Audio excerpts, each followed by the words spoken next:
नमस्कार, मी पल्लवी. माझ्या छोट्याशा मिनी ब्लॉग्समध्ये तुमचे मनपूर्वक स्वागत आहे. आज आपण शॉर्टमध्ये असं माझं डेली रुटीन बघणार आहोत. सकाळचं सकाळी सकाळी पिल्लू उठली होती. मग तिला असं खेळायला बसवलं, बिस्किटचा डब्बा दिला. ती तोपर्यंत खेळत होती. म्हटलं चला भाजी बनवून घेऊयात. आता ती जसं खेळते तसं काम आवरून घ्यावं लागतं. सकाळी सकाळी पालक पनीर बनवायला घेतला. तर सगळ्यात अगोदर कढईमध्ये तेल टाकलं. त्यामध्ये कांदा, लसूण, अद्रक, जिरे, टोमॅटो, हिरवी मिरची आणि कोथिंबीर छान तळून घेतली आणि मिक्सर जारमध्ये काढली. आता इकडे तिच्यासाठी खाऊ बनवायचा होता म्हणून ॲपल स्टीम करून घेतला होता.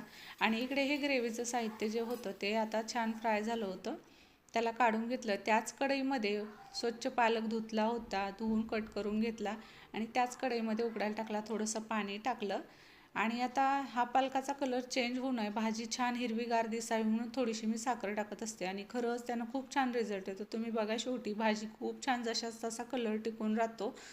आणि मग जे ॲपल उकडला होता पिल्लूसाठी तो छान मॅश करून घेतला. त्यामध्ये ॲपल उकडलेलं थोडंसं पाणी टाकलं म्हणजे तिला खाता येईल छान स्पायसी झाल्यावर. शिल्लक राहिलेलं पाणी फेकून न देता या भाजीमध्येच टाकलं, कारण ॲपलचं पाणी टाकल्यामुळे काय अजून भाजी छान चविष्ट झाली होती, चवीला खूप छान लागत होती. चला मग उकडलेला पालक आणि ग्रेव्ही छान मिक्सरला एकत्र फिरवून घेतली. थोडंसं बटर टाकलं कढईमध्ये, पनीर मसाला, थोडंसं लाल तिखट आणि अगदी थोडासा गरम मसाला बटरमध्ये तळून घेतला आणि त्यामध्ये ही पेस्ट बनवलेली टाकली. आवडीनुसार पाणी टाकलं. आता पनीर नव्हतं बरं का, पण मग मी काय केलं तर परवाच्या दिवशी अर्धा लिटर दूध खराब झालं होतं, त्याचा बनवला होता. तर एवढाच पनीर तयार झाला होता. मग भाजी तशी छान नाही लागत पनीरशिवाय, म्हणून जेवढा होता तेवढा टाकून घेतलं. मीठ टाकून घेतलं आवडीनुसार. आता जे कृष्णा आहे, मी खात असते पण कृष्णाला बिना पनीरची भाजी आवडत नाही, म्हणून त्याच्यासाठी तरी त्याच्यापुरता म्हटलं होईल म्हणून छान घरच्या घरी खूप छान पनीर तयार होतो. तर तो टाकला, छान भाजी बनवली. सगळं काम आवरलं होतं. किचन नंतर शेवटी साफ केलं आणि सगळं काम आवरल्यानंतर सकाळी पिल्लूने ॲपल खाल्ला होता उकडलेला. दुपारी तिच्यासाठी बनवलं होतं नाचणी सत्व. आता हे नाचणी सत्व मी कसं बनवते बघा, अर्धं पाणी आणि अर्धं दूध घेत असते. तर दूधसुद्धा गाईचं आहे म्हणून घेते. बाळाला सहन नाही झालं तर ते पाण्यामध्ये सुद्धा दिलं जातं, तर ती सहन करते, तिला पचन होतं म्हणून मी अर्धं दूध आणि अर्धं पाणी असं मिक्स करून तिच्यासाठी एक चमचा छान नाचणी सत्व उकडून घेतलं. आणि इकडे कृष्णाला सुद्धा जेवण द्यायचं राहिलं होतं, त्याने सकाळी दूध बिस्किट खाल्ले. नंतर त्यानं मग छान असं जेवण केलं. पालक पनीरची भाजी खूप छान झाली होती. बघा कलर तर किती छान मस्त हिरवागार आलेला आहे.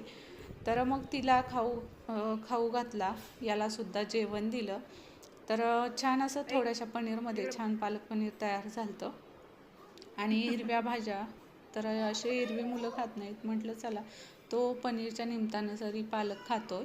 तर बघा सगळं आवरून झालं होतं. आज बेडशीट वगैरे सगळं धुतलं होतं, तिचा झोकासुद्धा धुवून घेतला होता. आणि आता तिला शेवटी मग खाऊ घातला. नंतर मग तिला आंघोळ घातली आणि मग बघा झोक्यामध्ये झोपीसुद्धा घातलं. सगळं काम आवरलं होतं. मनाला एवढं बरं वाटत होतं सगळं काम आवरलं होतं. तर चला मग आजचा हा छोटासा मिनी ब्लॉग्स तुम्हाला कसा वाटला नक्की कमेंटमध्ये कळवा. आवडल्यास व्हिडिओ लाईक करा न विसरता. नवीन असाल चॅनलवरती तर आजच्या छोट्यासा मिनी ब्लॉग्ससाठी माझ्या पिल्लूसाठी एक सबस्क्राईब नक्कीच करा. चला मग भेटूया अशाच एखाद्या नवीन ब्लॉगसोबत किंवा मग एखाद्या नवीन छान छान रेसिपीसोबत. Bye bye.